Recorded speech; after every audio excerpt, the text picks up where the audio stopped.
Mga kapatid, ihanda na natin ang ating mga sarili para sa ating panambahan.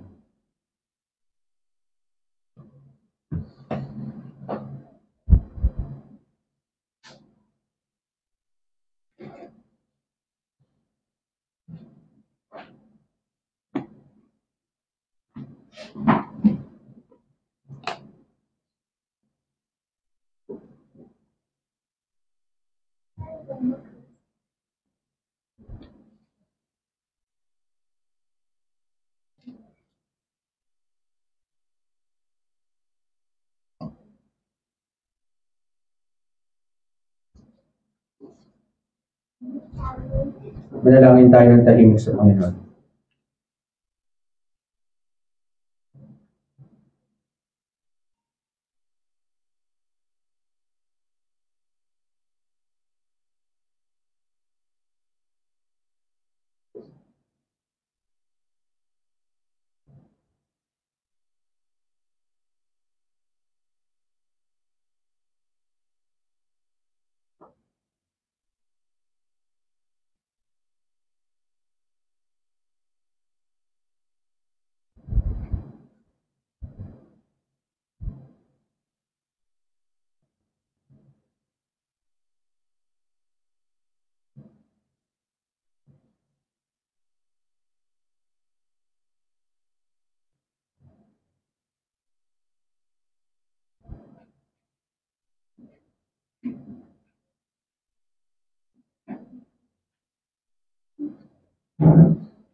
Sabi sa unang kronika, kabanatang 29, talatang 13 hanggang 16. Para sa ating call to worship. At ngayon, aming Diyos, kami ay nagpapasalamat sa iyo at aming pinupuri ang iyong maluwalhating pangalan. Ngunit sino ba ako at ano ang aking bayan na kusang makapaghahandog sa ganitong paraan?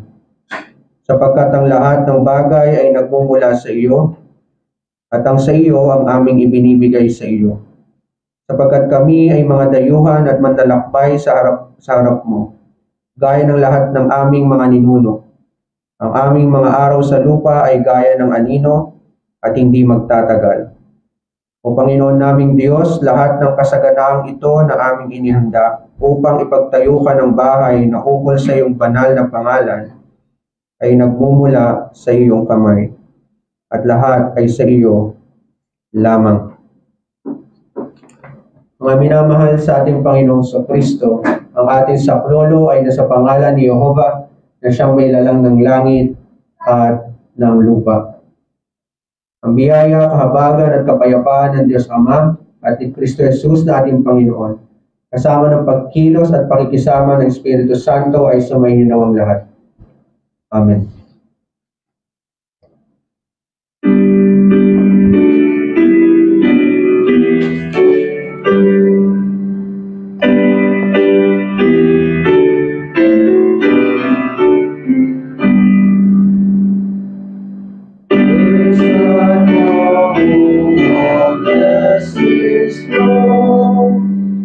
Praise Him, all creatures, hear me, Lord. praising above the heavenly hosts. Praise Father, Son, and Holy Ghost.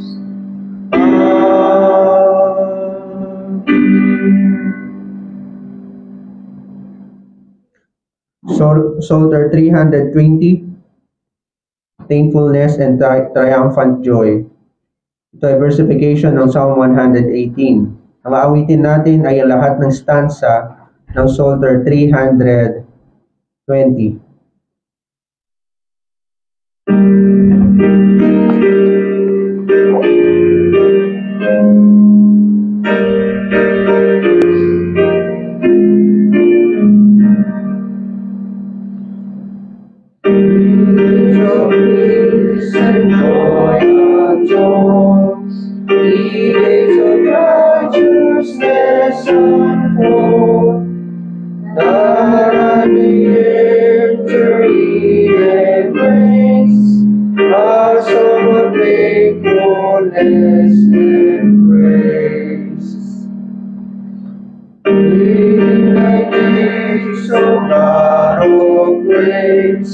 Thy saints shall find a dwelling place. My thanks and praise to thee I bear, my Savior who has heard my prayer. Wondrous things the Lord hath wrought, the stone the builder set hath not, established by no human hand, the chiefest cornerstone doth stand. This is the day the Lord hath made, to be joyful on whose faith.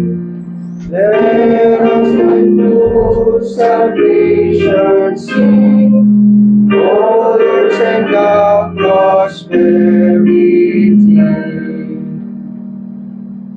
Hosanna, praise to be proclaimed, who cometh in Jehovah's name. May blessing from God's dwelling place descend on us in boundless grace.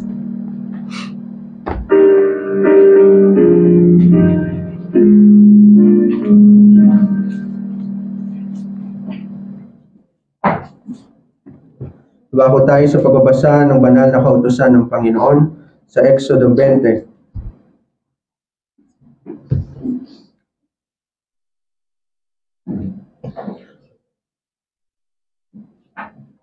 Binikas ng Diyos ang lahat ng salitang ito na sinasabi, Ako ang Panginoong mong Diyos na naglabas sa iyo sa lupain ng Ehipto mula sa bahay ng pagkalipin.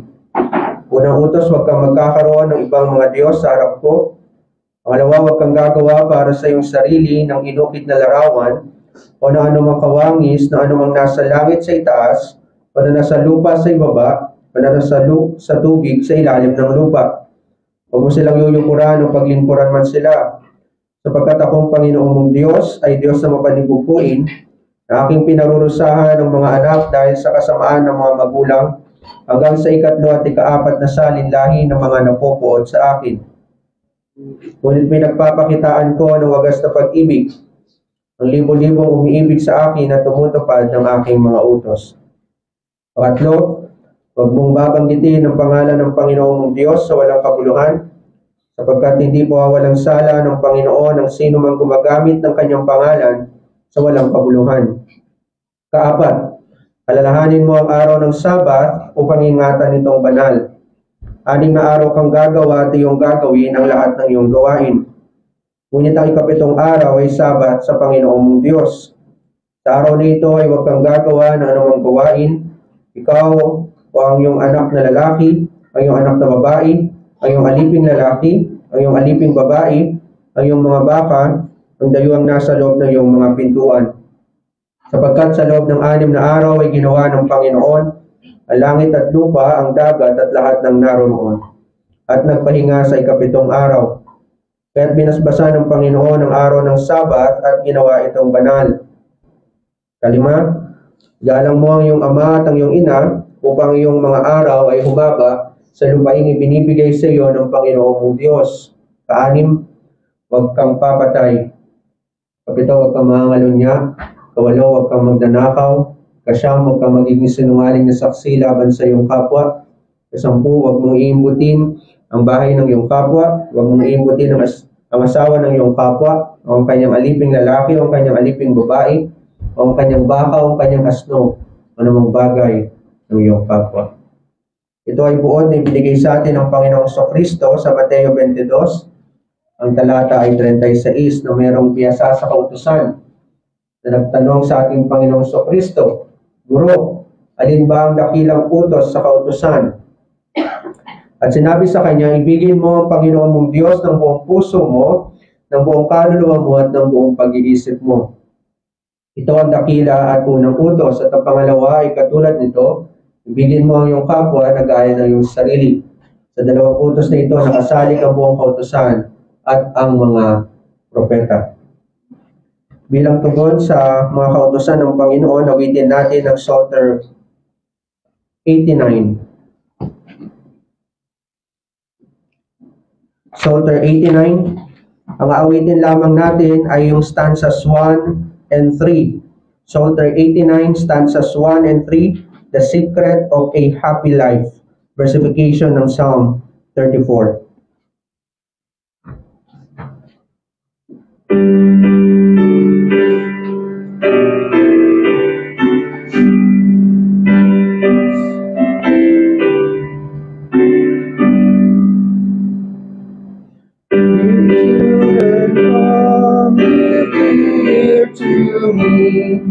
And learn Jehovah's fear.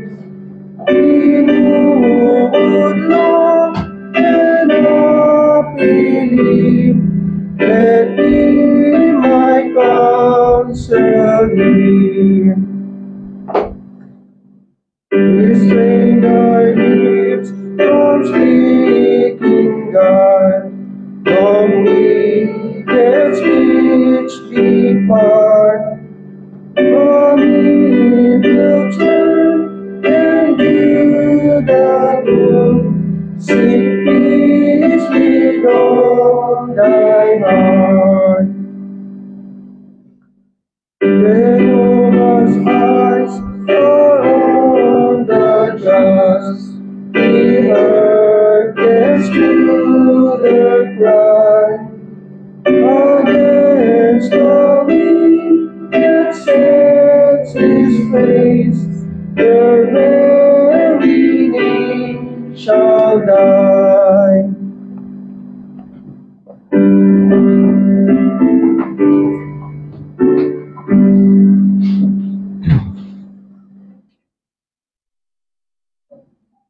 Bago po tayo dumako sa ating congregational prayer, kasama po natin ang ating mga kapatid sa Laguna na ngayon ay nananambahan sa kanilang lugar via FB Live.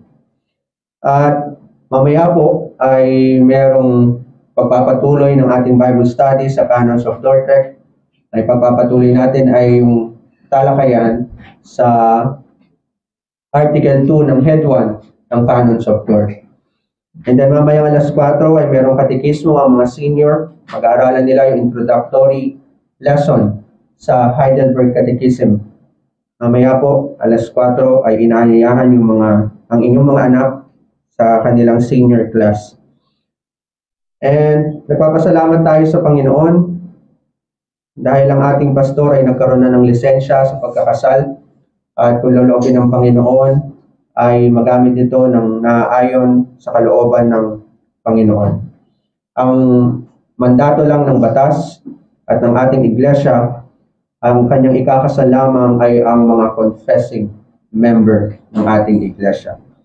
Kaya lubos tayo nagpapasalamat sa Panginoon sa panibagong biyaya na pinagkaloob ng Panginoon sa ating iglesia. At muli, hinihikayat ng council ang congregation na kayo ay tapat na magbigay sa ating general fund at sa ating benevolence fund para lalo na sa ating mga kapatid na nangangailangan, sapagkat ang ating pondo sa ating benevolence fund ay napakababa na at hindi natin matutugunan ang pangailangan ng ating mga kapatid na ngayon ay nagdurusa dahil sa kahirapan at maibsan man lamang ang kanilang pagdurusa. Next Sunday, kung lolobin ng Panginoon, October 8, ang regular council meeting ng ating konseho. Yung mga gusto pong magpa-member, magpa-baptize ng kanilang anak o magpa-baptize mismo nila, ay pwede kayong lumapit sa ating council para sa susunod na linggo ay mapag-usapan ng inyong membership at yung paggagawad ng sakramento ng baptism kung loloobin ng Panginoon. Manalangin tayo sa Diyos.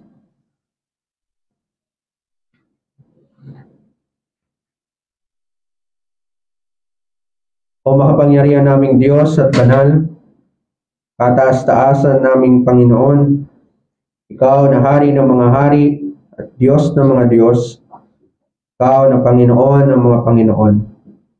Ikaw na nanatiling kataas-taasan at ang sanlibutan ay ginawa mong tungtungan. Ikaw na hindi nakikita at ganap na espiritu, Ikaw na namamahala sa buong sangkalangitan at sa buong kalupaan. Nasa iyong mga pagkumpas, O Diyos, ang bawat pangyayari sa sanlibutan at maging sa buong sangkalangitan.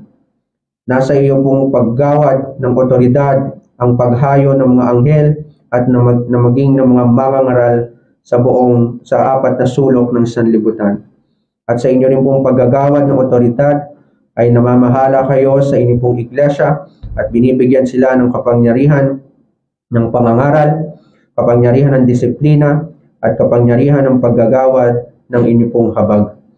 At ikaw, O Diyos, ang siyang tapat na namamahala sa amin ng may kahinaunan sa pamamagitan ng inyong pong biyaya, sapagkat sa inyong pong paningin ay napakahalaga ng inyong pong iglesia, sapagkat ito ay binili sa pamamagitan ng walang hanggang dugo ng Panginoong Kristo. Ikaw, O Diyos, ang siyang nagmamay-ari sa iyong iglesia na inyo po itinatatag sa bawat salinlahi at sa bawat pag-usad ng kasaysayan, maging sa amang sulok ng sanlibutan. Ngunit sang-ayon din sa inyo pong kalooban ay hindi humahayo ang ebanghelyo sa mga lugar na hindi po ninyo nais, sapagkat sa inyo pong soberanong kalooban ang nais nyo lamang ay maligtas ang mga hinirang at hindi ang mga itinakwil. Isang patunay dito, O Diyos, na hindi lahat ng sulok ng sanlibutan ay naroon ng pangangaral, sapagkat iniibig mo lamang inyong pong mga anak kay Kristo Jesus at hindi mo iniibig ang lahat ng tao. Dakila naming Diyos, Ikaw na banal at matuwid, kami ay naninikluhod sa iyo at humihingi ng kapatawaran sa aming mga pagkakasala. Buong linggo kaming nagkasala sa iyo at maging sa oras na ito ay lumalabag kami sa iyong kautusan. Habag mo lamang, O Diyos, at biyaya lamang kung bakit kami ay nagsasama-sama alang-alang sa pagpapasalamat sa iyo at alang-alang sa pangalan ng Panginoong Kristo. Kundi lamang sa kanyang katuwiran ay wala kaming karapatan na makapagpasalamat sa iyo. Ni wala ngang lalabas sa aming mga bibig ng mga pagpapasalamat, sapagkat ang aming kalikasan ay sumpain ng pangalan mo at gumawa ng mga dakilang kasalanan sa inyo pong harapan. Kinikilala namin, O Diyos, na sa bawat kautusan ay nilabag namin dito at bawat segundo ng aming buhay ay pinapakita namin na hindi dapat kami pinagkakatiwalaan. Sa bawat segundo ng aming buhay ay pinapakita namin na hindi kami karapat-dapat sa kaligtasan. Isa lamang ang karapat-dapat, Panginoon, ang aming Panginoong Kristo. At lahat kami ng mga mananampalataya ay nasa kanyang pamamahala at bilang kanyang katawan. Kundi lamang sa aming Panginoong Kristo, hindi kami magiging katanggap-tanggap sa iyo, Panginoon. At alang-alang sa aming Panginoong Kristo, humingi kami ng kapatawaran sa iyo at patawarin mo ang lahat naming pagsalangsang. Dalangin namin, Panginoon, na ang makita po ninyo sa amin ay hindi ang aming kabaitan o maging ang aming mga pagsalangsang. Ang makita mo sa amin, Panginoon, ay ang katuwiran ng Panginoong Kristo. Mahabag ka sa iyong bayan, Panginoon. Ipamalas mo sa amin ang inyong pong katapatan at ang inyong hindi nagmamaliw na pag-ibig, upang kami ay hindi mapuksa ng inyong pong puot at manatili kaming buhay alang-alang sa aming Panginoong Kristo. Magpapasalamat din kami, O Diyos, sa araw nito na tinipon mo ang inyong pong mga hinirang at mga mananampalataya. Bagamat kami ay iba-iba ng mga pinanggalingan na lugar, ngunit binigyan mo kami ng pagnanais na magsama-sama. At nalaman namin, O Diyos, na ito ay biyaya mo sa amin at isang regalong tunay, isang kaloob, habang kami ay nananatiling mga manlalakbay dito sa sanlibutan. Papasalamat kami, O Diyos, na meron kami mga pag-aawitan ng mga salmo, lalo na ang pangangaral ng Ebanghelyo, ang aming pagbibigay, ang paggagawad ng mga sakramento, at maging ang aming mga pananalangin. Ang lahat ng ito, O Diyos, ay bilang paglilingkod sa inyong salita, sapagkat ang sentro ng lahat ng elemento ng panambahan ay ang inyo pong salita. Walang iba kundi ang aming Panginoong Kristo. Mamutawi nawa sa aming mga bibig, O Diyos, ang mga pasasalamat, at kumilos nawa ang Espiritu Santo sa aming mga puso, at maging kagalakan namin ang araw nito, ang araw ng kapahingahan, bilang patikim ng walang hanggang sabas na aming tatamuhin sa pagbabalik ng Panginoong Kristo. O Diyos, ingatan mo nawa ang aming mga kapatid na ngayon ay hindi nakadalo ng aming gawain. Pagalingin niyo nawa ang kanilang karamdaman o bigyan niyo sila ng kanilang pagnanais na laging itaas ang araw ng Sabat sa lahat ng araw ng mga ordinaryong araw. Bigyan nila ito ng importansya at sila ay dumalo ng maaga sa aming sambahan, sa aming iglesia, upang makapakinig ng inyong salita, upang matunghayan nila ang pagkilos ng Espiritu Santo sa aming kalagitnaan.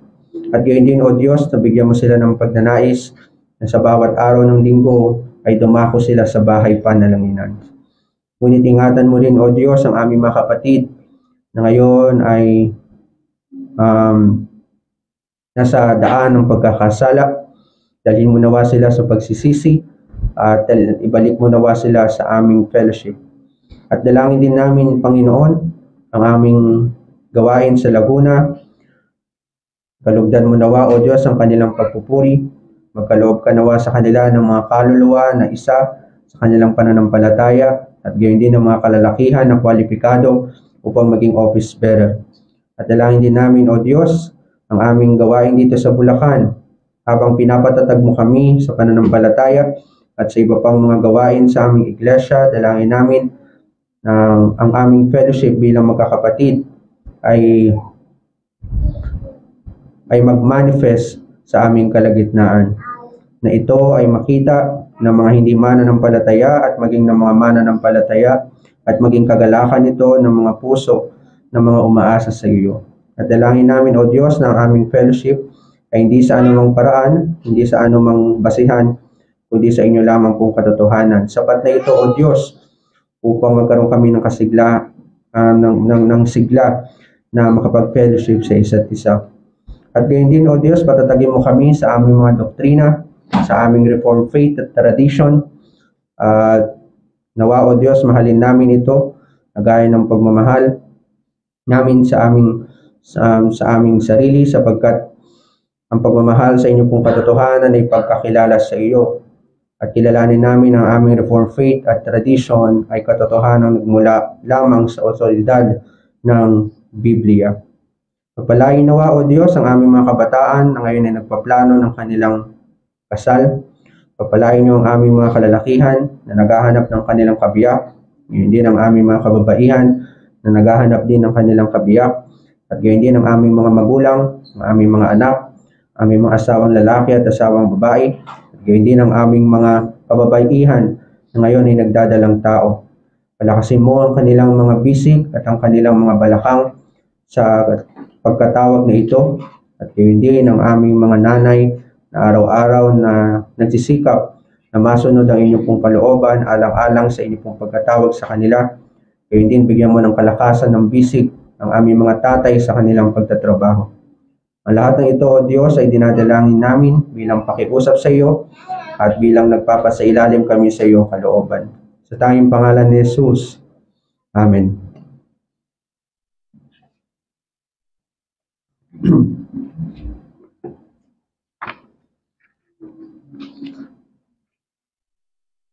Psalter 29, Immortality and Resurrection. Awitin natin ang Psalter 29, versification ng Psalm 16.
I give before me still the Lord whom I approve.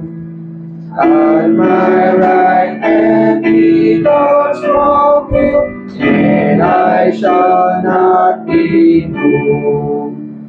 My heart is glad and blessed, my soul its joy shall tell. Then all my flesh in hope shall rest, and still in safety dwell. My soul in its dark need shall not be left by thee. Corruption thou wilt not burn me, thy Holy One to see. Life's pathway thou wilt show, to thy right hand will guide. Mercy shall measure ever flow, and boundless joys abide.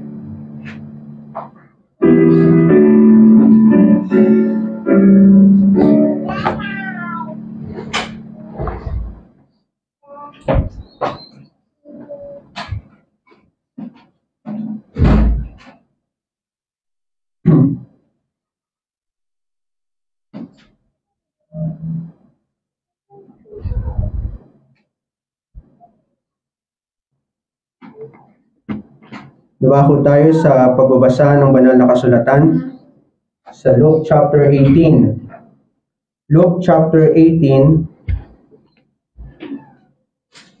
verses 18 hanggang 30.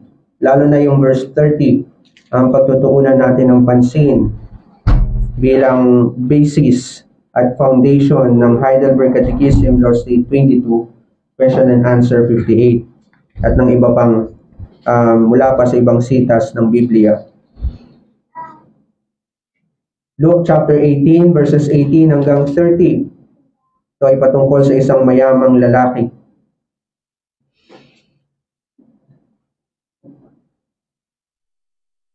Tinanong siya ng isang pinuno, ang ating Panginoong Jesucristo, tinanong ng isang pinuno, "Mabuting guro, anong gagawin ko upang magmana ng buhay na walang hanggan?" Sinabi sa kanya ni Jesus, "Bakit mo ako tinatawag na mabuti? Walang mabuti kundi ang Diyos lamang.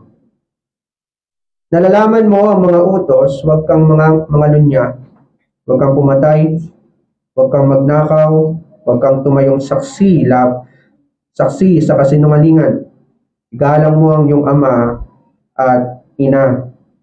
At sinabi niya, tinupad ko ang lahat ng mga bagay nito, buhat pa sa aking pagkabata.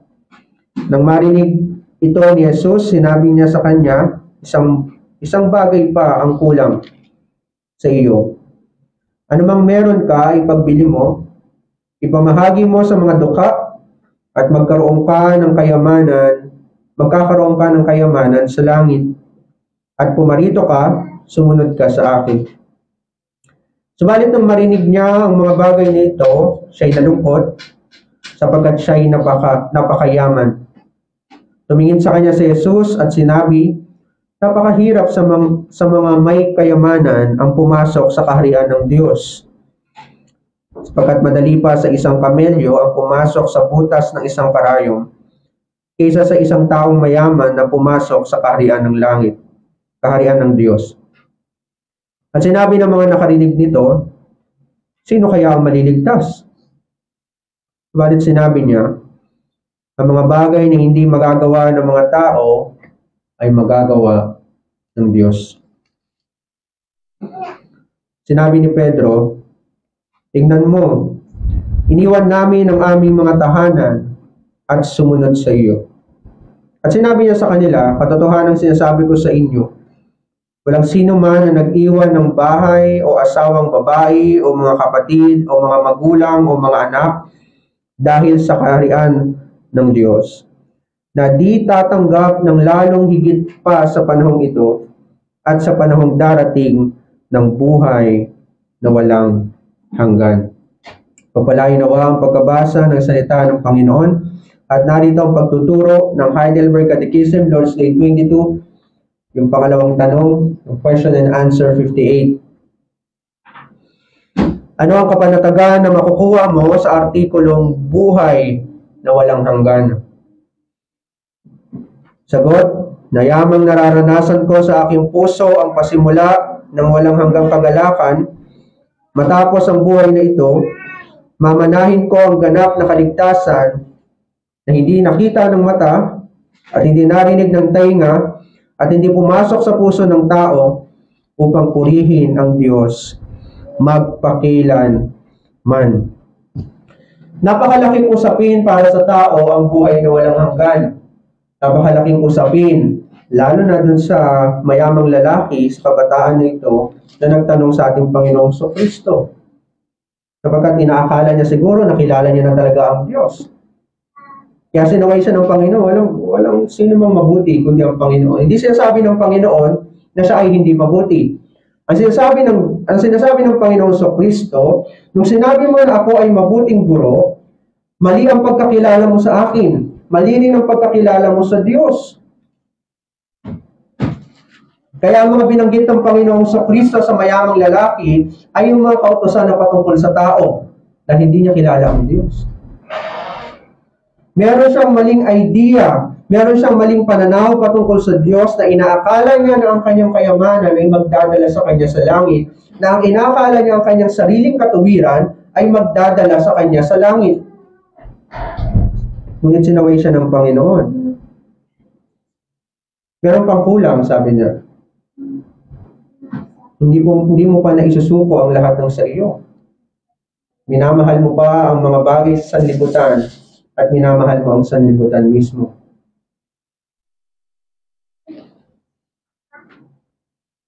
Hindi sinasabi ng Panginoon Kristo na meron kang dapat gawin para sa iyong kaligtasan. Kaya nga sabi ng tao, nung narinig nila ito, kung ganun pala, sino kaya ang maliligtas? Kung ang mga mayayaman ay hindi nila kayang iligtas ang kanilang sarili at walang magagawa para sa kanilang kaligtasan, o maging itong mayaman ito na sinunod ang lahat ng kautusan ay wala palang karapatan sa kaharian ng langit, wala siyang karapatan sa kaharian ng langit dahil sa kanyang pagsisikap. Dahil hindi usapin ng pagtakbo, hindi usapin ng kalakasan at pagsisikap ang pagmamana ng kaharian ng langit. Yan sabi ng mga tao, sabi sa verse 26, sino kaya ang maliligtas? Kasi naunawaan nila na imposibleng maligtas. Yan sabi ng Panginoon. Verse 27, ang mga bagay na hindi magagawa ng mga tao ay magagawa ng Diyos. Totoo, ang sapantahan ninyo, imposibleng maligtas. Totoo ang pagkaunawa ng mga tao ayon sa pangangaral at sagot ng Panginoong Kristo doon sa mayamang lalaki. Imposibleng maligtas ang tao. At walang maliligtas ayon sa kanyang sariling kayamanan at pagsisikap ayon sa kautusan. Kaya sabi ng Panginoon, ang imposible sa tao ay posible sa Diyos. Imposible sa tao ang kaligtasan, pero ito ay posible sa Diyos. At napakaganda ng sinabi niya sa verse 29 at 30. Bilang tugon kay Pedro, sabi ni Pedro, tignan mo, iniwan namin ang aming mga kabuhayan at sumunod kami sa iyo. Parang sinasabi ni Pedro, tignan mo, yung sinabi mo sa mayamang lalaki, ginawa namin yan. Na para bang si Pedro, sinasabi niya, tignan mo, meron kaming karapatan meron kaming karapatan sa langit dahil nagawa namin kung ano yung pinapagawa mo dun sa mayamang lalaki. Sabi ni Jesus, katotohanan sinasabi ko sa inyo, walang sino man na nag-iwan ng bahay o asawang babae o mga kapatid o mga magulang o mga anak dahil sa kaharian ng Diyos na di tatanggap ng lalong higit pa sa panahong ito at sa panahong darating ng buhay na walang hanggan. Ang punto ng Panginoong Kristo, yaong mga gumawa ng mga bagay na iyon, yun ay proof, nakikitang proof, dahil ang mga Kristyano ay ikinikilos ng Espiritu Santo na isuko nila maging ang kanilang kayamanan at maging yung filosofiya nila na meron silang magagawa sa harapan ng Panginoon. Kaya sabi ng Panginoon, walang sino man ang sinuko ang lahat, maging kanyang sariling bahay, ang kanyang sariling pamilya, maging mga malalapit na tao sa Kanya, na di tatanggap ng lalong higit pa sa panahong ito at sa panahong darating ng buhay na walang hanggan. Ibig sabihin, ng mga mananampalataya, huwag kayong titingin doon sa ginawa ng mananampalataya, na para bang yung pagsuko nila doon sa kanilang bahay, sa kanilang mga kamag-anak, at sa mga malalapit sa kanila, ayun ang titignan natin na parang basihan kung bakit sila binigyan ng buhay na walang hanggan, o yun yung basihan kung bakit sila pinagpapala ng Panginoon. Hindi yun yung punto ng Panginoong Kristo. Ang punto ng Panginoong Kristo, binibigyan sila ng mga higit pang bagay dito sa lupa at maging sa panahong darating. Ang punto ng Panginoon, yung buhay na walang hanggan ay ipinagkakaloob ng Diyos. Hindi ito pinagsisikapan. Habang sila ay tumatanggap ng mga pagpapalang espiritual dito pa lang sa lupa, hindi nagkulang ang Panginoon sa kanila, dito pa lang sa lupa, binigyan sila ng principle of life, binigyan sila ng prinsipyo ng buhay na nasa kanilang puso, at tinitiyak sila dito pa lang sa lupa na meron silang buhay na walang hanggan, at lahat ng kasaganahan na mula sa langit na hindi masukat mula sa Panginoong Kristo ay kanilang tinatanggap dito pa lang sa lupa. At lahat ng pagpapalang iyon, bagamat ito ay prinsipyo pa lang at napakaliit na patikim ng Panginoong Kristo sa kanila, ito ay higit pa kanilang matatamasa sa pagdating ng panahon, sabi ng Panginoong Kristo, sa buhay na walang hanggan. Sa panahong darating ang pagbabalik ng Panginoong Kristo, kung saan ang lahat ng bagay ay babaguhin ng Panginoon, mamamatay ang lahat ng bagay, wawasakin ng Panginoon ang lahat ng bagay, at mula sa mga pirapirasong ito na winasak ng Panginoon ay gagawa ang Panginoon ng isang bagong langit at bagong lupa na naitatag ayon sa kanyang kalooban. Ang punto ng Panginoong Kristo, ang buhay na walang hanggan, bagamat ito ay napakalaking usapin para sa tao, hindi ito problema ng tao.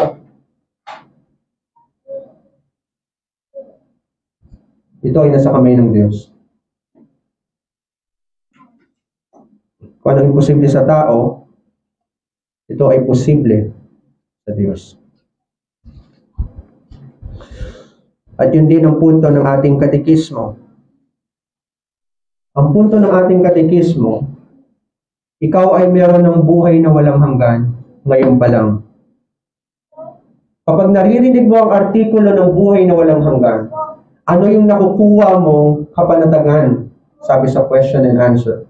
Sabi, ano ang kapanatagan na makukuha mo sa artikulong buhay na walang hanggan? Hindi sinabi, Anong mapapala mo sa buhay na walang hanggan? Hindi sinabing gano'n. Yung mismong katotohanan ng buhay na walang hanggan, yung pangako ng Panginoon, anong mapapala mo kung nangako ang Panginoon ng isang buhay na walang hanggan? Anong mapapala mo na sa darating na panahon ay meron kang matatamo na buhay na walang hanggan? Hindi sinabi ng katekismo, anong makukuha mong kapanatagan sa artikulo ng buhay na walang hanggan? Kung sinabing artikulo, ang ibig sabihin dito ay doktrina. Ang ibig sabihin nito, yung buhay na walang hanggan ay nananalaytay na sa puso ng bawat mananampalataya. At narito ang doktrina na laging pinapalakas at pinapaalala sa atin yung katotohanan iyon na nasa ating sarili na. Mula sa doktrina ng buhay na walang hanggan, anong nakukuha mo kapanatagan? Dahil kinikilala ng katekismo, yung sinabi ng Panginoong Kristo, sila ay tumatanggap na ng higit pang bagay dito sa sanlibutan, ngunit tatamuhin pa nila ito sa darating na panahon ng mas higit pang sukat. Sapagkat habang tayo ay nandito pa sa sanlibutan, ay meron ng buhay na walang hanggan. Hindi ito nagsisimula kapag tayo ay namatay o kapag dumating ang Panginoong Kristo. Sa oras na na-regenerate tayo ng Espiritu Santo, sa oras nung tayo ay binuhay ng Espiritu Santo, sapagkat tayo ay mga patay by nature, ayon sa ating kalikasan, dahil sa kasalanan at pagsalangsang, tayo ay patay by nature, binuhay tayo ng Espiritu Santo. Yun ang pasimula ng buhay na walang hanggan. Sabi ng ating Three Forms of Unity. Ito yung small beginning. Patikim ng Panginoon ng buhay na walang hanggan. Nung binuhay ka ng Espiritu Santo.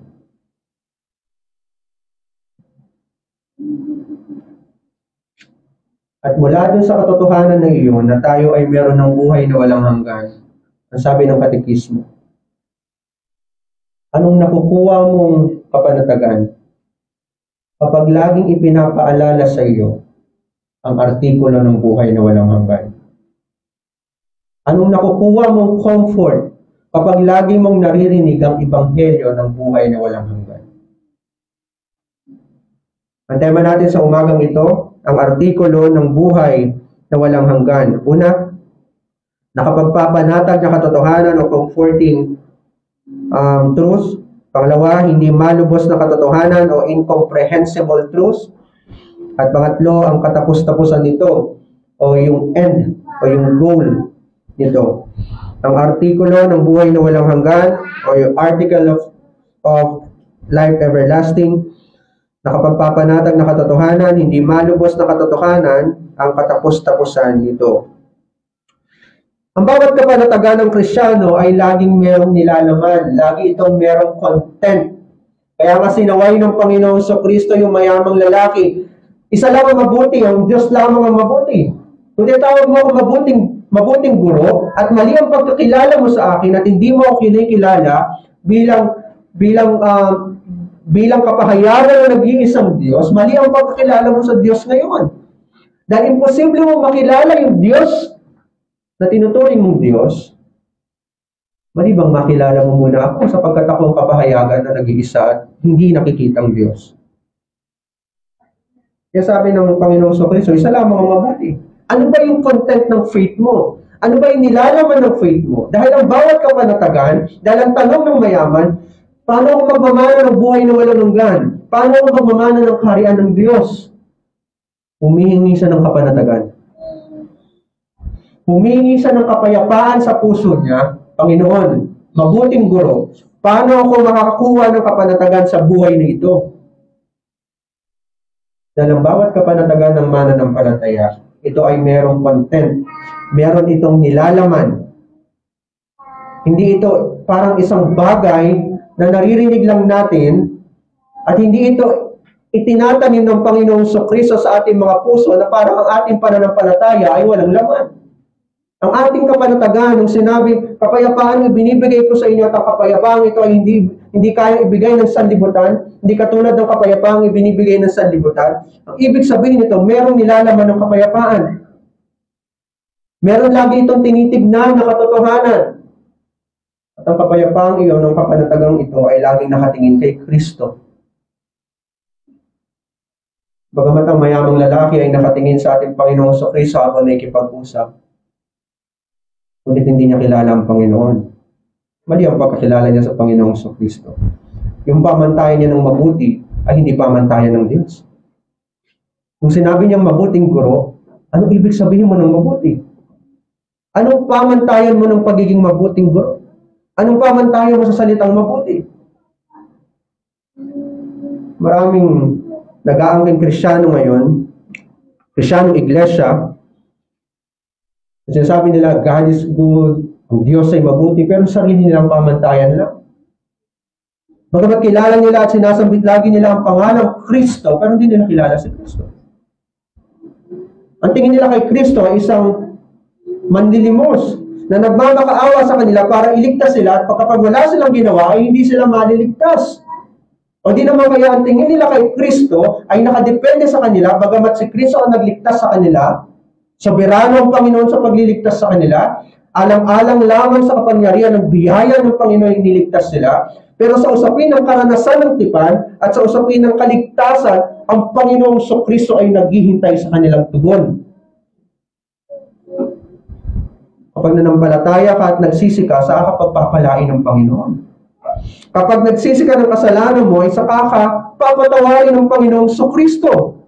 Mali ang pagkakilala nila sa Panginoon. At gaya ng ginawa ng Panginoon Kristo doon sa mayamang lalaki, na mali ang kanyang pagkakilala sa Panginoon at mali ang kanyang doktrina, lahat na ay sumunod. Ano na ang ginawa niya? Sinabi niya ang lahat ng kanyang ginawa sa kautusan. Inisip niya na meron na siyang magagawa sa kaligtasan. Ganon kaimportante yung content at nilalaman ng ating kapanatagan. Kung mali ang pagkakilala mo at mali ang pagkatuto mo sa buhay na walang hanggan, at kanino galing ang buhay na walang hanggan na ito, at sino yung nagbigay ng buhay na walang hanggan na ito, lahat ng bagay ay susunod sa kamalian. Iisipin mo na ikaw ay mayroong magagawa sa kaligtasan. Iisipin mo na yung kapanatagan mo ay nakasalalay sa iyo. Na the more na nananalangin ka, the more na maawit ka ng mga salmo, the more na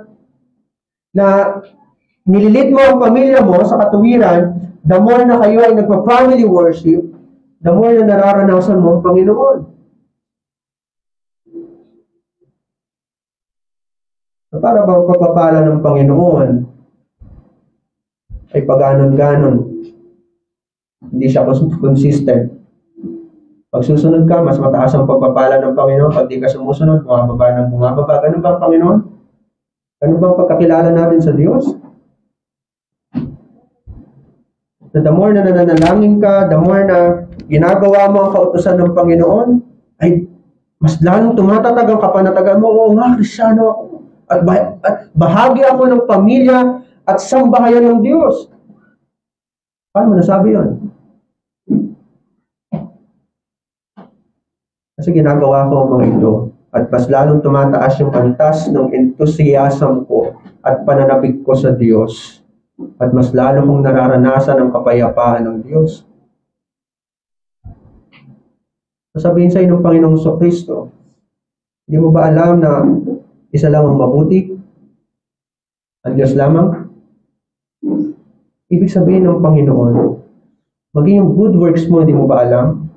Ito ay maruming basahan sa harapan ng Panginoon. Kasi isa lang ang mabuti. Ang Diyos lang.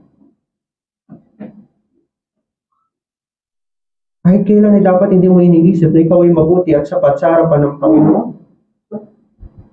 Ang artikulo ng buhay na walang hanggan ay hindi usapin ng kung ano ang nararanasan mo, usapin ng kung ano ang ginagawa mo sa Panginoon, kahit ikaw ay nasa loob na ng tipan o nasa loob na ng salvation na binigay ng Panginoon, ito ay usapin pa rin ng kung ano binibigay ng Panginoon.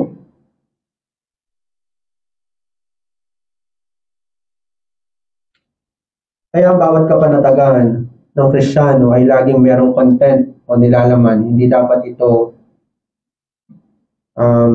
isang bagay na walang laman, isang sisidlan na walang laman. Kapag sinabi mo na buhay na walang hanggan, para siyang kahon na meron siyang laman lagi. Na kapag nakita mo yung kahon na yun, alam mo kung ano ang nilalaman mo. At doon ka kumukuha lagi ng kapanatagan. Yun ang punto ng katekismo. Anong nakukuha mong kapanatagan? Dito sa sisidlan na ito, ng buhay na walang hanggan. Eh kung walang laman yan, wala kang makukuha buhay na wala kang makukuha kapanatagan. Pero lagi may laman yan. At yung laman na yan, ay itinatanim sa bawat puso ng mga mananampalataya. Kaya yung kapanatagan mo ay laging merong laman at content.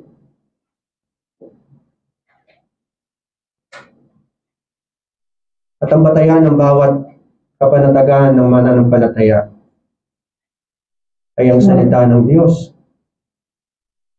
Wala nang iba. Bagamat nababasa ng mayamang lalaki yung kautusan at lagi niya itong naririnig sa mga pari, propeta, pariseyo at saduseyo at sa mga marurunong pang mga Hudyo. At maging sa kanyang sariling pamilya ay naririnig niya lagi ang kautusan at ayon sa tradisyon ng mga Hudyo ay kabisado nila ang buong kasulatan. Nire-recite nila ito lagi para hindi ito mawala sa kanilang memorya. Ito ay tinatali nila sa kanilang ulo at sa kanilang bisig para hindi ito mawalay sa kanila. Lagi nila itong nababasa. Bagamat lagi itong ginagawa ng lalaki. Pero gaya ng sinabi ng Panginoon sa mga Pariseyo, nalalaman ninyo ang kasulatan, pero hindi nyo ako nahanap sa kasulatan. Nalalaman ninyo ang banal na kasulatan, pero hindi ninyo ako natagpuan sa kasulatan. Dahil kung totoong kilala nyo ako, at totoong inaaral nyo ang kautusan, at nalalaman nyo ang mga salita ng Panginoon, di sana nanampalataya kayo sa akin, sabi ni Kristo sa mga Pariseo. Sapagkat bago pa si Abraham, ay ako nga. At nung sinabi ng Panginoon sa Kristo ito, dahil sa hindi nila kilala ang Panginoon, bagamat nababasa nila ang kasulatan at ang mga kautusan, babatuhin nila ang Panginoon sa Kristo. Papatayin nila ang Panginoon. Ano sinasabi mong, bago pa si Abraham ay narito ka na? Hindi kasi nila kilala ang Panginoon bilang kapahayagan ng walang hanggang Diyos. Bagamat nababasa nila ang kasulatan at lagi nilang naririnig ito, pero yung pangangaral na iyon ay lalo pang nagpapatikas ng kanilang puso upang ang kanilang kapanatagan ay mapuno lamang ng kanilang kayabangan at paghahambog sa harapan ng Panginoon. At ito ay maging matigas at lalong maging matigas upang kapag dumating na ang Ebanghelyo ay hindi nila marinig si Kristo.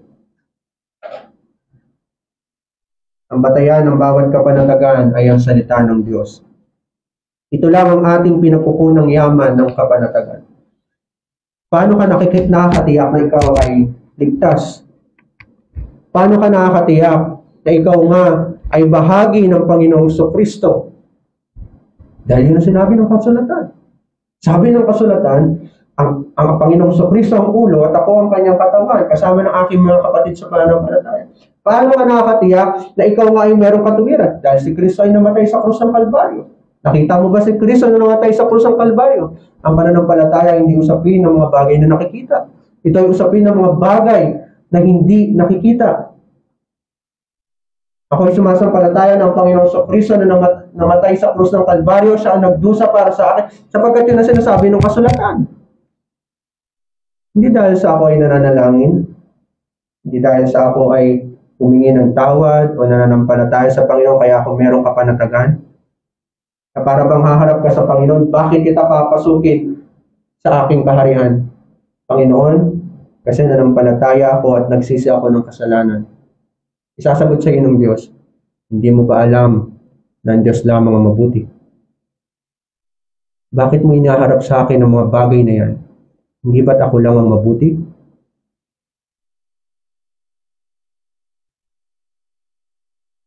Ang salita ng Diyos lamang ang ating pinagkukunang yaman ng ating kapanatagan. Wala nang iba. Kaya mahalaga sa atin ang bawat araw ng linggo. Kasi sa bawat araw ng linggo ay naririnig natin ang kasulatan. Naririnig natin ang salita ng Diyos at ito ang nakapagpapanatag sa atin habang tayo ay narito sa sanlibutan. Sa tanong ng katekismo, nais itong malaman kung anong nakukuha mong kapanatagan sa doktrina ng buhay na walang hanggan sapagkat ang iglesyang ito ay mayroong doktrina. At isa sa ating kino-confess, isa sa ating doktrina, ako ay sumasampalataya sa buhay na walang hanggan. Ito ang ika-12 artikulo ng Apostles' Creed. I believe in everlasting life. Ang iglesyang ito ay sumasampalataya at ang ating kapanatagan ay naroon sa doktrinang iyon, yung doktrina ng buhay na walang hanggan. Lahat ng relihiyon ay merong ganitong doktrina. Lahat ng relihiyon ay nagsasabi na sila ay merong doktrina ng buhay na walang hanggan. Kapag tinanong mo sila, ano ang doktrina ninyo ng buhay na walang hanggan? Ang Diyos ang tagapagligtas, katuwang ang tao. Ang Diyos ang nagbibigay ng pagpapala, ngunit katuwang ang tao. Papagaling ka ng Panginoon kapag masigasig kang manalangin. Pagpapalain ka ng Panginoon kapag masigasig kang manalangin. Nasa Diyos ang awa, nasa tao ang gawa. Bawat relihiyon, Kristyanismo man o ang mga pagano ay merong doktrina ng kaligtasan. Ngunit ang sukatan kung ano ba ang katotohanan at kung ano ang kasinungalingan ay ang salita ng Diyos. Hindi natin sinasabi na sila ay mali ayon sa ating pamantayan. Sinasabi natin na sila ay mali at merong bulang ebanghelyo ayon sa kasulatan. Yun ang ating authority. Wala nang iba. Ngunit sa mga mananampalataya, bagamat maraming mga doktrina patungkol sa buhay na walang hanggan na naglipana sa ating paligid, sa ating mga mananampalataya, ang doktrina ng buhay na walang hanggan ay ebanghelyo. Kaya kung mali ang kanilang pagkaunawa sa buhay na walang hanggan, isa lang ibig sabihin na sila ay walang ebanghelyo ng Panginoon. Hindi ito usapin na sila ay mali lang sa ganitong aspeto pero kapatid pa rin natin sila sa Panginoon. Sila ay mali sa ganitong aspeto pero sila ay ililigtas pa rin ng Panginoon dahil kilala nila si Kristo. Hindi ganun. Sasagutin ulit tayo ng Panginoon. Mas madali pang pumasok ang isang kamelyo sa butas ng karayom kaysa sa isang mayaman. Mas madali pang makapasok ang kamelyo sa butas ng karayom kaysa sa isang tao na nag-aangking matuwid at may magagawa sa kaligtasan na makapasok sa kaharian ng langit. Hindi ito usapin na sila ay merong mali lang sa ganitong aspeto at tatanggapin pa rin sila ng Panginoon. Once na mali ang kanilang pagkakilala sa Diyos, mali ang kanilang doktrina o sa usapin ng kaligtasan, mali na rin ang kanilang ebanghelyo. Sapagkat ang ebanghelyo ang kapangyarihan tungo sa kaligtasan, hindi ba? Ito ang kapangyarihan ng Diyos. Ang doktrinang ito ang pinagkukuhanan, ang katotohanang pinagkukunan natin ng kapanatagan bilang mga mananampalataya. Sapagkat ang itinatanghal nito ng doktrinang ito ng kaligtasan ay hindi nakabatay sa gawa ng tao, kundi nakabatay lamang sa gawa ng Panginoong Hesukristo. Kung gusto mong magkaroon ng kapanatagan, sumampalataya ka sa aral ng buhay na walang hanggan, sapagkat sa sentro niyan ay naroon ang Panginoong Hesukristo. Ang nilalaman ng buhay na walang hanggan bilang isang sisidlan na pinagkukunan yaman natin ng kapanatagan, walang iba kundi ang ating Panginoong Hesukristo. Walang ibang ibibigay sa iyo ang Espiritu ng Diyos, ang Espiritu ni Kristo, na mula sa doktrinang ito at ibibigay sa iyo bilang kapanatagan, kundi ang ating Panginoong Hesukristo. Siya ang sentro at nilalaman ng ating pananampalataya. Wala nang iba. Hindi lahat ng ebanghelyo ay nakapagbibigay ng kapanatagan. Tanging ang ebanghelyo lamang ng Panginoong Hesukristo ang nakapagbibigay ng kapanatagan. Ang Ebanghelyo lamang na nasa salita ng Diyos ang tunay na nakapagbibigay ng kapanatagan sa atin ng mga mananampalataya. Ito ang nilalaman ng ating kapanatagan na ang buhay na walang hanggan ay na kay Kristo at pagmamay-ari ito ni Kristo sa pamagitan ng kanyang mahalagang dugo, at ito ay na kay Kristo lamang at wala sa atin o sa anumang nilalang. Kung ito ay pagmamay-ari ni Kristo at ang Panginoong Kristo ay Diyos at soberanong Diyos, ipagkakaloob niya ito ayon sa sarili niyang kalooban sa bawat isang mga hinirang, hindi sa lahat. Kapansin-pansin sa sagot na hindi nabanggit si Kristo. Pakinggan niyo ang sagot. Nayamang nararanasan ko sa aking puso ang pasimula ng walang hanggang kagalakan. Matapos ang buhay nito, mamanahin ko ang ganap na kaligtasan na hindi nakita ng mata at hindi narinig ng tenga at hindi pumasok sa puso ng tao upang purihin ng Diyos magpakilan man. Hindi nabanggit si Kristo sa sagot ng katekismo. Ngunit hindi na ang hulugan na naging makasarili yung sagot ng katekismo. Kasi sabi ng katekismo, habang ito ay nararamdaman ko sa aking puso, nakakatiyak ako na ako ay mayroong buhay na walang hanggan, isang bagay na hindi mo unawaan kailanman. Na para bang ang buhay na walang hanggan ay usapin muna na nangyari sa atin ngayon at sa mangyayari sa huling araw. Hindi ito yung punto ng katekismo, na para bang ito ay nakafocus sa naranasan natin at nakafocus ito sa kung anong mangyayari sa atin sa hinaharap. Hindi ganun ang sinasabi ng katekismo. Sapagkat ang question 58 na ating teksto sa umagang ito ay kaugnay pa rin ng question and answer 57 ng Lord's Day 22.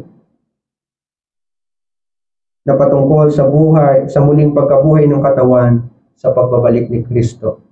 Makatatlong ulit na binanggit ang pangalang Kristo sa question and answer 57. Sapagkat ang 57 at 58 ay magkaugnay sa iisang Lord's Day 22. Bagaman hindi nabanggit sa question and answer 58, hindi nangangahulugan na wala si Kristo sa question and answer 58. Ang totoo, ipinapaliwanag lang ng question and answer 58 yung naunang question and answer 57 at naroon si Kristo. Kung babalikan natin ang naunang question and answer 57, may tatlong katotohanan na hindi dapat nawawaglit habang narito tayo sa question and answer 58. Aling tatlong katotohanan na tinuturo ng question and answer 57? Una, si Kristo ang ulo. Siya ang ulo ng aking kaluluwa, sabi ng question and answer 57. Pangalawa, si Kristo ang kapangyarihan. Siya ang kapangyarihan bubuhay sa akin, bubuhay ng aking katawan pagkatapos ng kamatayan. At panghuli, si Kristo ang batayan. Ayon sa kanyang muling pagkabuhay, ay bubuhayin muli ako ng Espiritu ng Diyos. Espiritu ni Kristo, at bibigyan ako ng buhay na walang hanggan. Si Kristo ang ulo, si Kristo ang kapangyarihan, si Kristo ang batayan. Hindi ba yun ang Ebanghelyo? Mawaglit lang sa atin ang Ebanghelyong ito, ang katotohanan ito, na binabanggit ang question and answer 57, mawawala ng Ebanghelyo, sabi ni Pablo. Tayo na ang kahabag-habag sa lahat ng nilalang. At kung i-apply natin ang prinsipyo na si Kristo ang ulo ng ating kaluluwa, ayon sa question and answer 57, at i-apply natin ito sa question and answer 58, ibig sabihin, tayo ay may kapanatagan ng buhay na walang hanggan, tayo ay may kapanatagan sa Ebanghelyo ng buhay na walang hanggan, sapagkat si Kristo ang ating ulo. Siya ang nagmamay-ari sa atin. Yun ang ibig sabihin na si Kristo ang ulo. Kaya pinagkakalooban ng mga pagpapala at kasaganahan sa araw na ito at sa susunod pang panahon dahil si Kristo ang nagmamay-ari sa iyo. At ang mga pagpapalang ito sa kasalukuyan at sa susunod pang panahon ay hindi nakabase sa iyo, hindi ito nakabase sa gagawin mo, kundi nakabase lamang sa kung ano ang natupad at nagawa ng Panginoong Kristo para sa iyo. Si Kristo ang ating ulo. tayo ang kanyang katawan. Tumatanggap tayo ng lahat ng pagpapala mula sa ulong iyon at lahat ng kasapi ng katawan ay tumatanggap ng lahat ng pagpapala. Kabilang ang buhay na walang hanggan. Siya ang nagmamayari sa atin. Siya ang tumubos sa atin upang tiyakin sa atin ang buhay na walang hanggan. Kaya nga ang kapanatagan na hindi mo makukuha sa pagsisikap mo, sa pananalangin mo, sa iba pang mga spiritual na bagay, ito ay makukuha mo lamang sa Ebanghelyo ng Panginoon. Sapagkat nung namatay si Kristo, tiniyak niya sa atin na tayo ay kabahagi ng buhay na walang hanggan. At saan mo nalaman yun? Sa Ebanghelyo ng Panginoon. Yun yung content ng pananampalataya mo. Pangalawa, si Kristo ang kapangyarihan ng buhay na walang hanggan. Kung siya ang kapangyarihan ng muling pagkabuhay, kung siya ang kapangyarihan ng muling pagkabuhay ng katawan, ibig sabihin siya ang kapangyarihan ng buhay na walang hanggan. Siya ang ganap na larawan ng hindi nakikitang Diyos. Dahil sa Kanya ay nasilayan natin ang buhay na meron ang Diyos. Kung siya ay muling nabuhay na muli, nasilayan natin yung buhay na meron ng Diyos. Na ang buhay na ito ay walang kamatayan. Ang buhay na ito ay walang hanggan. Ang buhay ng Diyos ay kahit kailan hindi maaapektuhan at masasaligman lamang ng kamatayan. Dahil sa Kanya ay nasilayan natin yung buhay na meron ng Diyos sa Kanyang sarili bilang Ama, Anak, at Espiritu Santo. Sa Kanya natin naunawaan ng Diyos ay aktibo at may pakikisama sa Kanyang sarili. Yun ang ibig sabihin ng buhay. Pag sinabi mong buhay, ito ay pagiging aktibo. Pagkakaroon ng will, pagkakaroon ng kalooban, pagkakaroon ng karunungan, yun ang ibig sabihin ng buhay. Pero yung buhay na ito, ng pagiging aktibo, ay hindi mo maaaring ma-manifest o ma-exercise kung nag-iisa ka lang. At wala kang ugnayan sa kanino man. Kasi ang ibig sabihin ng buhay ay fellowship. Ang Diyos ay buhay, sapagkat meron siyang pakikisama sa kanyang sarili. Bilang Ama, Anak, at Espiritu Santo. At naunawaan natin na ang Diyos ay tatlong persona nang dumating ang Panginoong Kristo. Naunawaan ng mga Hudyo. Ang Diyos pala ay merong anak. At ipinakilala sa kanila, ito ang aking minamahal na anak at bumaba ang Espiritu Santo. Tatlong persona ang kanilang nasaksihan sa pamagitan ng Panginoong Kristo. Ngunit ang tatlong personang ito, sabi ng Panginoon sa Israel, O Israel, ang Panginoon ninyong Diyos ay isang Panginoon. Tatlong persona, may pakikisama at buhay na Diyos, ngunit iisang pagka-Diyos. Dahil kay Kristo ay naunawaan natin ang bagay na ito. Siya ang kapangyarihan ng buhay na walang hanggan.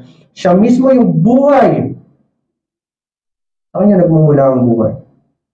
Dahil sa Kanya ay nakasama natin ng Diyos. Hindi tayo namatay alang-alang kay Adan nung tayo ay kumain ng prutas o ng bunga ng pagkakilala ng masama at mabuti. Namatay tayo nung bago pa mangyari yun, nahiwalay na agad tayo sa Diyos. At ang patunay na tayo ay nahiwalay sa Diyos, pinakita iyon ng Diyos kay Adan, pinalayas sila ng Eden. Bilang larawan, nung sumuway ka sa akin at hindi mo pa nagagawa yung bagay na yun, pinagnasahan mo pa lang yung bunga, nahiwalay ka na sa akin. At ang ibig sabihin nun ay kamatayan. Hiwalay sa Diyos ay kamatayan. Dahil sa Panginoong Kristo, nakasama natin ng Diyos, siya ang Emmanuel, at nagkaroon tayo ng buhay. Buhay na walang hanggan. Panghuli, si Kristo ang batayan ng kaligtasan ito. Kung siya ang batayan ng muling pagkabuhay na muli, ibig sabihin, sa Kanya magmumula ang buhay pagkatapos ng kamatayan. Kay Kristo tayo itinanim, sabi ni Pablo, Kaya mula sa Kanya ay sisibol ang panibagong buhay, sapagkat kay Kristo tayo itinanim. Ang buto ay nakakuha ng sustansya at buhay, hindi sa kanyang sarili, kundi sa lupa kung saan siya itinanim. Tayo ay itinanim kay Kristo at inaalagaan tayo ng Ama hanggang sa ating pagsibol, hanggang sa ating paglaki, hanggang sa maiharap tayo kay Kristo ng walang batik at walang kapintasan. Sapagkat kay Kristo tayo itinanim. Sa Kanya galing ang ating buhay. Sa Kanya sisibol ang panibagong buhay, habang ang iba na hindi itinanim kay Kristo ay magmamana ng walang hanggang kamatayan. Tutupukin sila ng Panginoon. Habang ang iglesia ng Panginoon ay itinanim kay Kristo at magmamana ng buhay na walang hanggan. Kaya bagamat hindi nabanggit si Kristo sa question and answer 58, hindi dapat ito ituring na hiwalay kay Kristo ang katotohanan ito, sapagkat ang kapanatagan ay walang kahulugan, malibang ito ay nakaugnay muna kay Kristo. Ang buhay na walang hanggan ay isang katotohanang ipinapaunawa sa atin ng Diyos sa pamamagitan ng pangangaral, at isa itong katotohanan na totoo sa bawat puso ng mananampalataya. Ngayon pa lang, meron ka ng katiyakan na binibigay sa iyo ng Panginoon na ikaw ay merong buhay na walang hanggan. Hindi ito isang bagay na patay. Pagkatapos mo marinig ito ay wala itong kapangyarihan sa ating kaluluwa at sa ating puso. Makapangyarihan lagi ang tapat na pangangaral ng Panginoong Kristo. Ipinapanatag nito ang ating mga nangihinang kaluluwa.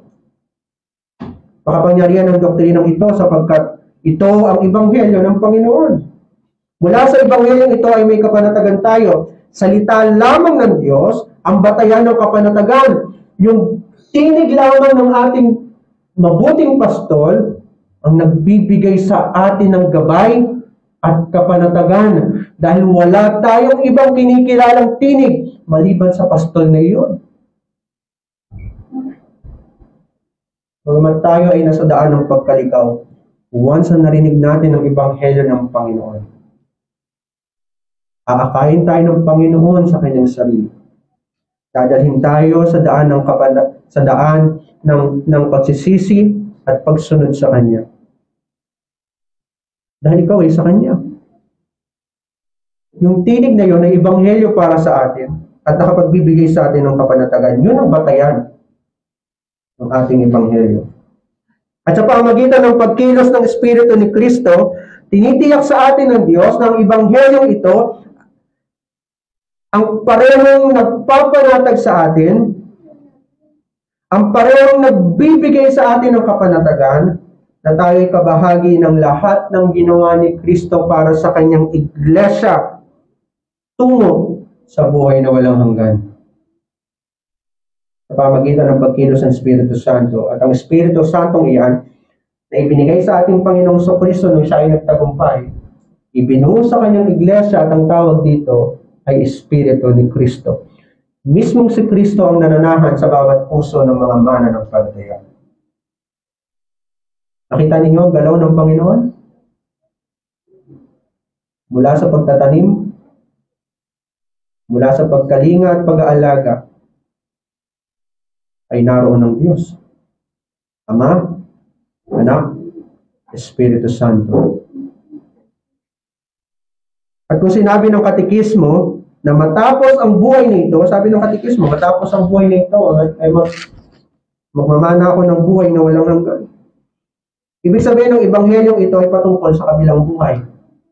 Hindi ito patungkol sa buhay natin dito sa sanlibutan. Mamamatay tayo dito sa sanlibutan at matatapos ang ating buhay dito sa sanlibutan. Sabi ng katekismo, pagkatapos ng buhay na ito, ay magmamana ako ng buhay na walang hanggan. Na pagkamatay natin, buhay na walang hanggan ang ating tatamuin, alang-alang kay Kristo. Kinakailangan dumaan tayo sa kamatayan upang hindi na tayo maabot ng kasalanan, ng dyablo, ng sanlibutan at sarili nating budhi. Kailangan mamatay ang ating mga sarili. Ngunit hindi ibig sabihin na ang katotohanan ito ay nasa hinaharap lang, na para bang pagkatapos ng kamatayan, saka matatamuhin ng buhay na walang hanggan. Ang katotohanan ito ay nagsimula na sa ating puso Nararanasan na natin ang katotohanan ito at alam natin na lulubusin ito ng Diyos. Ang ating kaligtasan ay lulubusin ng Panginoon sa darating na araw ng paghuhukom. Kristo ay hindi darating dito para hatulan ka, kundi upang iligtas ka.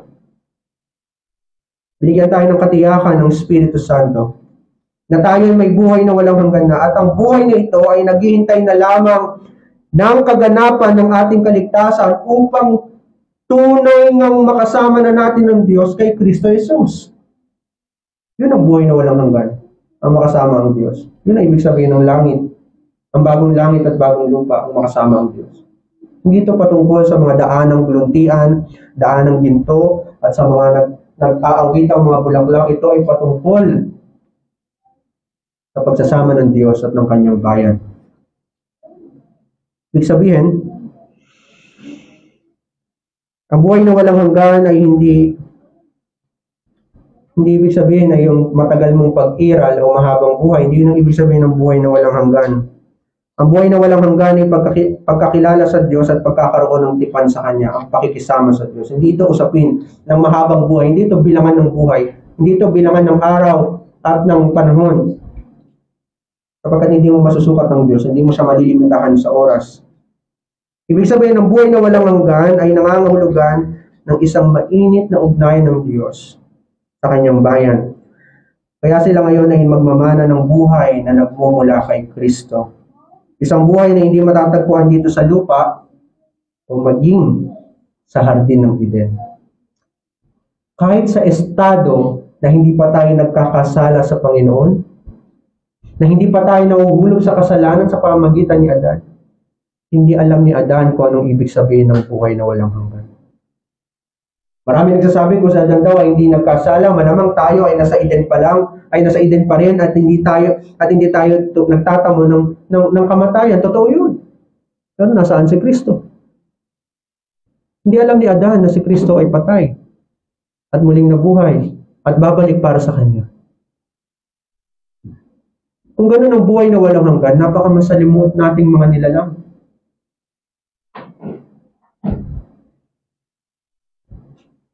Sapagkat hindi tinupad ng Diyos ang kanyang pangako. Wala pa sa walang pasimula, si Kristo ay tinalagan ng ulo para ang kanyang iglesia, bagamat mahuhulog sa kasalanan, ay kanyang iligtas. Yun ang dahilan kung bakit si Adan ay nahulog sa pagkakasala. At hindi natin minamalit yung pagkakasala ni Adan. Nagtamo si Adan ng consequence at nadamay tayo doon at tayo ay nagmana ng kanyang kabulukan at ng kanyang sala. Pero yung pagkakasalang iyon ay hindi nagkataon. Kasi ang purpose ng Panginoon, ang center ng will and purpose ng Panginoon ay si Kristo na magbibigay sa atin ng buhay na walang hanggan. Sa pamagitan ng kasalanan man o ng kamatayan, dadalhin tayo ng Panginoon tungo sa buhay na walang hanggan. Mas higit pa yun sa buhay na meron si Adan bago siya magkasala. Ito ay nagsimula na sa ating puso at lulubusin ng Diyos sa araw na hinog na ang lahat ng panahon. Ang katotohanan ito ay hindi nakita ng mata at hindi naging narinig ng tenga at hindi pumasok sa puso ng tao. Ibig sabihin, ito ay hindi kayang maunawaan ng tao. Ito ay hindi maaarok ni naman, ngunit maunawaan sa pamagitan lamang ng pananampalataya. Ang buhay na walang hanggan ay mismong buhay ng Diyos na kanyang ibinabahagi sa lahat ng mga mananampalataya. Iba ito sa buhay na kanyang pinagkaloob kay Adan at sa lahat ng kanyang salinlahi bago o pagkatapos ng pagkahulog sa kasalanan. Sapagkat ang buhay na ito ay hindi lamang patungkol sa pag-iral, kundi ang buhay na ito ay patungkol sa pakikisama sa Diyos sa pamagitan ni Kristo. Ang sanlibutan ay mayroong fellowship lamang. Sila ay mayroong fellowship lamang sa sanlibutan at sa mga bagay dito sa sanlibutan. Ngunit wala silang fellowship sa Diyos at walang buhay doon. Ang tawag doon ay kamatayan kung ikaw ay hiwalay sa Diyos at hiwalay kay Kristo. Kaya ang katotohanan ito ay hindi nila nalalaman. Hindi nila naunawaan at ayaw nilang malaman ang katotohanan ng buhay na walang hanggan. Sapagkat hindi ito tungkol sa kayang maunawaan ng tao kundi tungkol lamang sa kaloob ng Diyos. Kaya ang katotohanan ito ay incomprehensible. At ang pinagkalooban lamang ng Diyos na magkaroon ng buhay o fellowship sa Kanya ay ang mga anak lamang kay Kristo Jesus. Sila lamang ang nakakaunawa ng buhay na walang hanggan. Naunawaan nila ito sa pamagitan ng Panginoong Kristo, sa pamagitan ng pananampalataya. Ngunit, kahit ang mga anak ng Diyos ay hindi lubos na naunawaan ito, sapagkat sila ay umaasa sa bagay na hindi nakikita.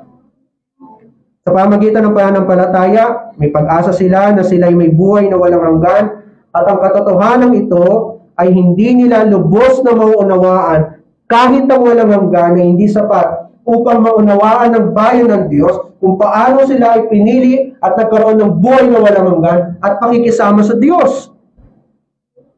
Hindi nila lubos na maunawaan kung paano ang buhay ay nagmula kay Kristo at ipinahagi sa kanila.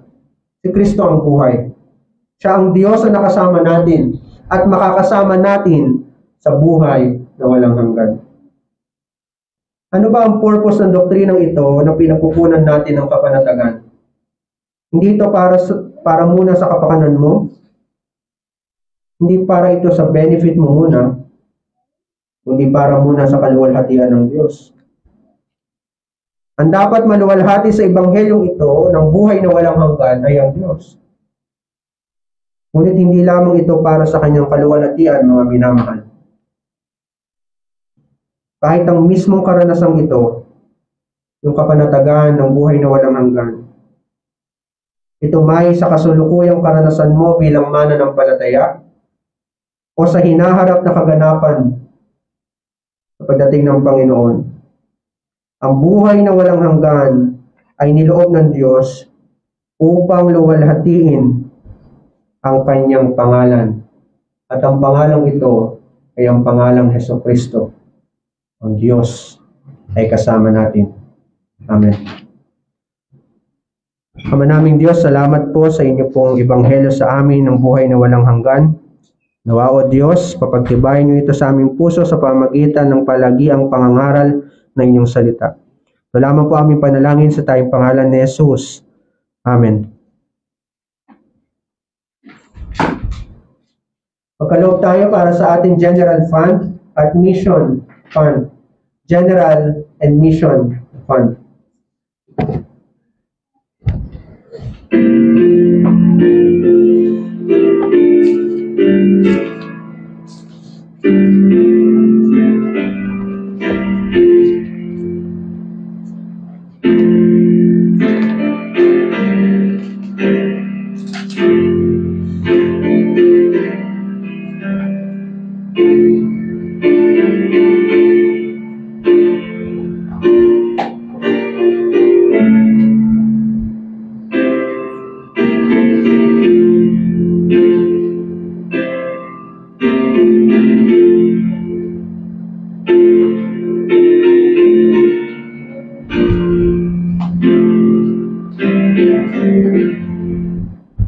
Psalter 202, Guidance and Glory, Versification ng Psalm 73.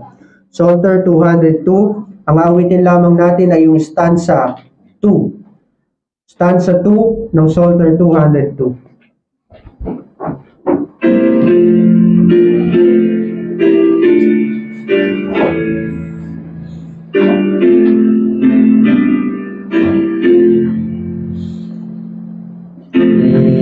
Glory thou only, my portion shall be. Honor for none other, I look but for thee. My flesh and heart falter, but God is my stay, the strength of my spirit, my portion forever. My God, I will extol thee, and ever bless thy name. Each day will I give thanks to thee, and all thy praise proclaim.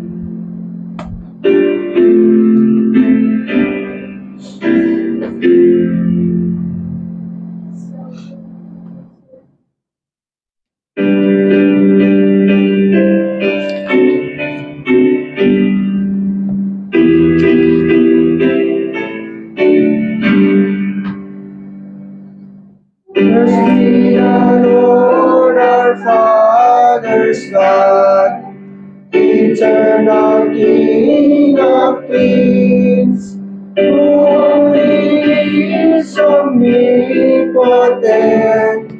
performing wondrous things. Bless His great and glorious name, forevermore. Amen. And let His glory fill the earth, from shore to shore. Amen.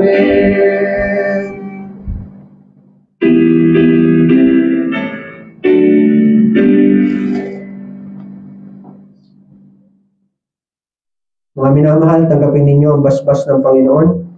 Pagpalain ka nawa ni Jehovah at ingatan ka. Paliwanagin nawa ni Jehovah ang kanyang mukha sa iyo at mahapag sa iyo. Lingap nawa ni Jehovah ang kanyang mukha sa iyo at bigyan ka ng kapayapaan. Amen.